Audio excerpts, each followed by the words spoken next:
ብሌን እና ቲናስ እና ብሌንንማ ከዚህ በኋላ መንቀሬ ነው ማስወጣቸው። ምንም ቢሆን እኮ ጮኛዋ ናት። ያለ መረጃ ማውራት ይከብዳል። ይሄ ነገር እውነት መሆኑን ማረጋገጥ አለብን። አሁን እኮ በወዴ የተሸከምኩት ያንተ ልጅ ነው። ግን አባቴ አድርጌ ብጠሩ ይፈቀድልኛል? ሁሉ ነገር ሆን ብለሽ ያቀነባበርሽው፣ ሆን ብለሽ። ጥሩ ሰው ነገሩ መጀመሪያውንም ጥሩ ነገር ያወጣለት። ህፃን ልጅ የምትለው ከኔ ጋር ያለውን አይደል? በዛ ላይ ደግሞ ስራ ሳሰሪ ዘግተሽ ስለከረምሽ ለዛ ነው። ሆን ብለሽ ካልሆነ በስተቀር ምንድነው ሁሌ ችግር መፍጠር? ምን እያልሽ ነው? አቤል እኮ የራሱ ህይወት ያለው ሰው ነው። ራሴ በመቀበልበት መንገድ እቀበላታለሁ። ብሌን አቤልዬ፣ ዛሬ አንድ ምነግርህ አስፈላጊ ነገር አለ። ምንድነው እሱ? ምን ተፈጠረ? ይኸውልህ አቤል። ሩት ምንድነው? በጣም እያስጨነቅሽ ነው። አቤልዬ እርጉዝ ነኝ። ምን? አርግዣለሁ? ምን ማለት ነው? አቤልዬ እውነቴን ነው፣ እርጉዝ ነኝ። ከዚህ በኋላ እኔ እናንተ ልጅ ሊኖረን ነው። እንዴ ምን ማለት ነው? ግን እኮ እኛ አውቃለሁ አቤልዬ፣ ሁለታችንም ባልጠበቅነውና ባላሰብነው መንገድ ነው የተፈጠረው። ግን ደግሞ በቃ የልደቴ ቀን። የልደቴ ቀን? አዎ የልደቴ ቀን ማለቴ የዛን ቀን ወይን ጠጥተን ነበር። ያ ቀን? አዎ ያኔ ነው አቤልዬ፣ ያኔ ነው ሁሉም ነገር የተፈጠረው። ይሄን ሁሉንም ነገር ሆን ብለሽ ያደረግሽው አይደል? ሆን ብዬ? ምን እያልክ ነው አቤል? ሆን ብዬ እንዴት እንደዚህ ላስብ እችላለሁ? ዝም በይ። የዛለት ማታ በጣም ሰክሬ እንደነበር ታውቂያለሽ። ሁሉን ነገር ሆን ብለሽ ያቀነባበርሽው፣ ሆን ብለሽ። ይሄ እኮ ህይወት ነው፣ ያንተም የኔም ህይወት፣ አሁን ደግሞ የልጃችንም ጭምር። ቆይ እንዴት እንደዚህ ልታስብ ትችላለህ? ከዚህ በፊት በጣም ብዙ ጊዜ ዋሽተሽኛል። የፈለግከውን እመን፣ የፈለግከውን አስብ። ግን ደግሞ እውነታው እኔ እርጉዝ ነኝ፣ አንተ ደግሞ አባቱ ነህ። በዚህ ሰዓት እንደዚህ አይነት ነገር መስማት አልፈልግም። አውቃለሁ አቤልዬ፣ እኔም እኮ አላቀድኩበትም፣ ግን ደግሞ ተፈጠረ በቃ። ቆይ እንዴት እንደዚህ አይነት ስህተት ሊፈጠር ይችላል? ይሄ ማለት እኮ ህይወታችንን ነው የሚያበላሸው። እባክህን አቤልዬ እንደዚህ አትበል። ከዚህ በላይ እዚህ መሆን አልፈልግም። እባክሽን ውረጂልኝ።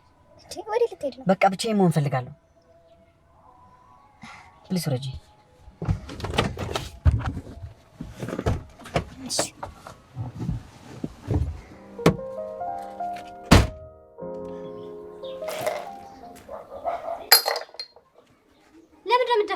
አታላኑ እንዲቀጅልኝ አልኩሽ። ለሌሎቹ መቀደም መሰለኝ አንተ የሚቀደውልህ። እኔ ስለሌሎቹ ምን አገባኝ? አታላኑ እንዲልጠጣ የመጣሁት ችግሩ አንተ እንጂ እኔ ቡና ምንም አይወጣለትም። እሺ አሁን አዲስ ቡና ፍሊና ቅጅልኝ። እውነትህን ነው ማፈሪያ። እንደውም ለአንተ አታላም ሲበዛብህ ነው። እሺ አቺ እኔ ነው እንደዚህ የምትናገሪ? እያወራሁ ያለሁት ካንተ ጋር ነው። ያቺ ጓደኛሽ ነሽ ወይስ ያ ጎረምሳ ነው እንደዚህ ልቤ የሰጠሽ?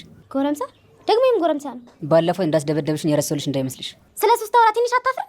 እሱ ስነ ስርዓት ስላለው ነው እንጂ ላንተ አንሱ አይደለም። እሺ ይኸውልሽ ይሄ ምላስሽ መጥፊያሽ ነው የሚያፈጥ ነው። እኔ ሳልሆን አንተ በቆፈርከው ጉድጓድ እንዳትገባ ተጠንቀቅ። አንቺ ያለሽ ለምን እኔ እገባለሁ? ቆይ እኔ ግን ምን ባደርግ ነው እንደዚህ ጠምዶ ያስከኝ? እኔ እስከማውቀው የሚጠመደው በሬ ነው። ምናልባት አንቺም ሰው አልመስል ብለሽ ይሆናል የጠመድኩሽ። እስኪ ሰውን እንኳን ባትፈራ ፈጣሪን ፍራ። ቆይ ራስሽ እንደሰው ነው እንደምትቆጥሪ? ለአንተ ጥቅም ሲባል እኔ እንደሰው ብቆጠር አይሻልም? ለእኔ ጥቅም? እንዴት እባክሽ።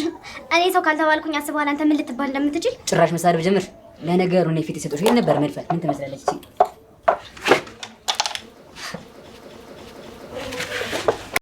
ብሌን ቲናን እየፈለገች ነው ያለችው።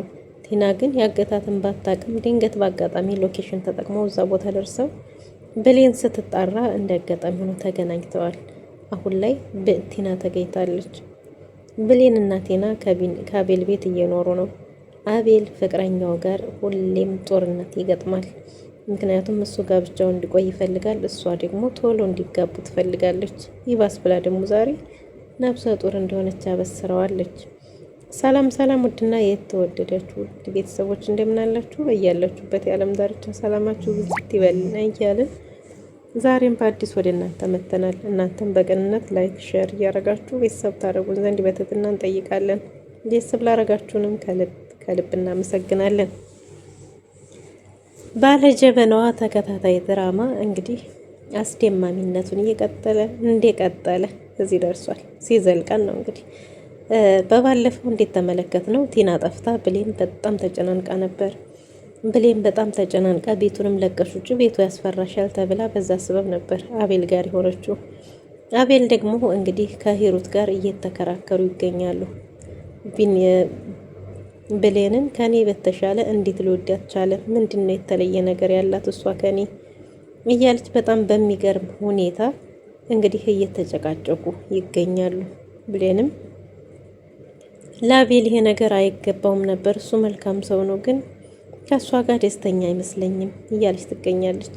የብሌን ጓደኛ ማርታ ደግሞ እጅግ በጣም ምርጥ ጓደኛዋ ብሌንን መታገስ እንዳለባትና ከአቤል ቤት መውጣት እንደሌለባት እዛው ሆና ነገሮችን ማስተካከል እንዳለባት ደጋግማ ትነግራታለች። ቲናም ደግሞ አቤልን ከመውደዷ የተነሳ አባቴ አርጌ ልጠራው ይፈቀድልኛል ብላ ነበር ሂሩት ግን የሚገርመው ነገር ሀታ በቲና ሳይቀር ትቀናለች። ቲናን አቤል ጋር ስታያት በጣም ነው ደግሞ የሚፈራው እና ቲናን አቅሟ የማይችለውን ቀን ሙሉ የቤት ስራ የቤቱን ስራ በሙሉ ስታሰራት ውላ ቲና ድክም ብሏታል። በስተ መጨረሻም አላሳርፋት ስትል ቲና ስትጮህ ድንገት አቤልም ብሌንም መጡ። ስለዚህ ብሌን እህቷን ማባበል ጀመረች። አቤል ግን ሂሩትን ሲቆጣት እንዴት ነው ለነዚህ ምናምንቴዎች ምናምንቴ ዲሃ ብለህ እኔን የምትናገረኝ ብላ በጣም ከባባድ ቃላቶችን ተናገረች። እሱም ሁለተኛ እንደዚህ አይነት ነገር ትናገሪና ብሎ አስጠንቅቋታል። ብሌን ግን ሂሩት ግን ባገኘችው አጋጣሚ ብሌንንም ሆነ ቲናንም ማሳቀቅ ጀምራለች። እነሱም ሁሉንም ችለው ለመኖር ወስነዋል። ምክንያቱም አቤል እጅግ በጣም ጥሩ ሰው ስለሆነ። እናም እንግዲህ ሂሩት አቤልን ፈልጋው ሳይሆን ገንዘቡን ፈልጋ ገንዘቡን ለመቆጣጠር ፈልጋ ነው ጋብቻው እንዲፈጥን የምታደርገው። ሰላም ደግሞ ብሌን ሂሩት ተስፋ ቆርጫለሁ፣ በቃኝ፣ ነገሮች እንደጠበኳቸው ይሆን አይደለም፣ ከቁጥጥሬ ስር እየወጡ ነው፣ በቃ ቢበቃኝ ይሻላል ስትላት እንዲህ አንቺማ መሸነፍ የለብሽም ተሸናፊ እንድትሆኝ አልፈልግም እያለች ትገፋፋታለች።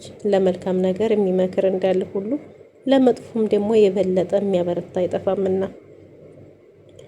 ብሌን አቤልን ከመልካምነቱ ውጭ እና ከጥሩ ጓደኝነት ውጭ የተለየ ምንም ነገር የላቸውም። ነገር ግን የሂሩት ጉትጎታና የሂሩት አመለካከት ግዴታ ወደማታስበው የሚገፋፋ ይመስላል። እናም እንግዲህ አቤል ቲናን ይዞ ወጥቶ ጁስ ይጋብዛታል። የት ሄዳችሁ ነው ደግሞ እየተጓተትክ ነው ስትለው ቲናን ጁስ ሊጋብዛት ወጥቶ እንደነበረ ሲነግራት እጅግ በጣም ተበሳጭታ እንዴት ይችም ምናምንቴ ከኔ በተለየ ለነሱ ጊዜ እየሰጣ ለኔ ጊዜ አጥተህ እሷን እንዴት ነው ጁስ የምትጋብዘው ብላ ለምን ጁስ ጋበዝክ በሚል ምክንያት አቤልን የሚሰራ የሚተውና ሰጥተዋለች።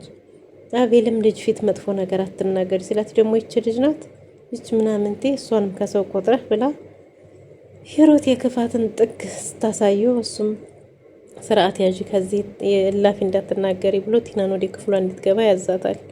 ወደ ክፍሏ ከገባች በኋላ እንዲህ ልጅ ከወደድክ ታዲያ የእኛን ልጅ ለምን ጠላኸው ስትለው እኔ የእኛን ልጅ የጠላሁት ሰዓቱና ጊዜው ስላልሆነ እንጂ ልጅ አልጠላም፣ ግን ወቅቱ ስላልሆነ ነው ቢላትም ከዚህ ውጭ መቼ ነው ጊዜው የሚሆነው መቼ ብላ ብዙ ቃላቶችን ተናገረች።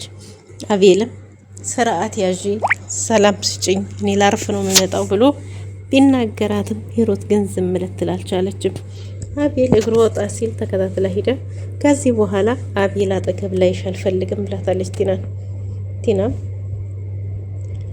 እሺ ብላ አለቃቅሳ ዝም ብላለች። ብሌን ስትመጣላት ያለውን ነገር ስትነግራት ሂሩት ጁስ እንደጋብዛት አቤልና ሂሩት ደግሞ ለምን እሱ ጋር አየሁሽ ብላ እንደተቆጣቻት ስትነግራት በቃ ይዞሽ በቅርብ ጊዜ ከዚህ ቤት እንወጣለን ስትላት ሂሩት ክፉ ናት እንጂ ሂሩት ክፉ ባትሆን ኖሮ ከዚህ ቤት መውጣት አልፈልግም ነበር ስትል ድንገት በር ላይ ተለጥፋ ሂሩት ሰምታለች።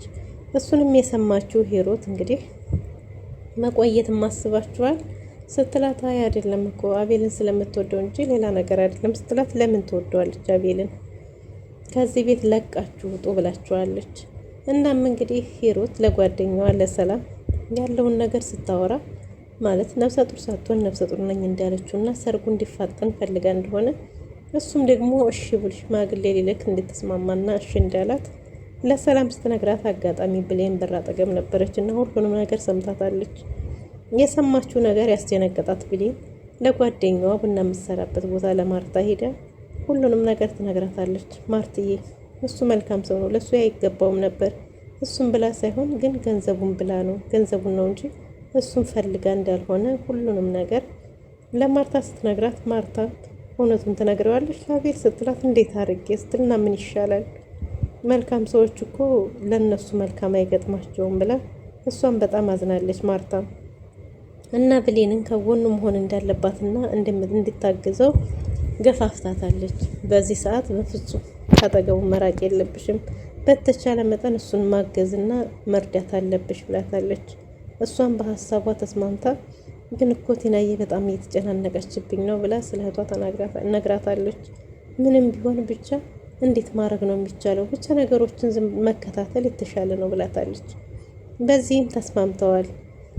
ብሌን የቤት ኪራይ ልትከፍል ወዲህ ዮናስ እናት ጋር ስትሄድ የዮናስ እናት ሰሞኑን ባለሽ ባለመመቻቸትና ተጨናንቀሽ ስለነበረ ስለዚህ ምንም ስራ ስላልሰራች ተዘግቶ ስለሆነ የከረመው አልቀበልሽም ብለዋታል። እሷም ደግሞ አይ ብትልም የዮናስ እናት አልቀበልሽም ብላ የቤት ኪራዩን እምቢ ብላታለች።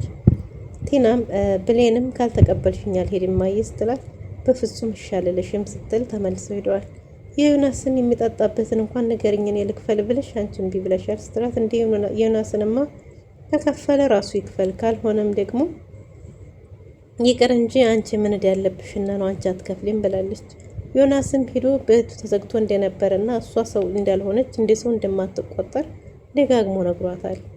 እሷም ደግሞ እሷ ሰው ካልተባለች እሱ ምን ሊባል እንደሚችል ስትነግረው ቡናውን ደፍቶ አተላኑ እንደምቀጅልኝ ብሎ ፊት ለፊቷ ላይ ደፍቶት ሄዷል። ቲና ብሌንም ሰው የሚጠጣውን ቡና ነው ካንተ እንጂ ችግሩ ከኔ ቡና አይደለም ብትለውም እሱ ግን ያው ብሌንን ለምን እንደሚጠላት ባይታወቅም እጅግ በጣም ስለሚጠላት እሷንም ተሳድቦ ስኒውንም ወርውሮ ሄዷል። ለዛሬ ነበረን ቆይታ ይሄን ይመስል ነበር። በቀጣይ እስከምንገናኝ ድረስ በያላችሁበት ሰላማችሁ ይብዛ ይበል። በቅንነት ላይክ ሼር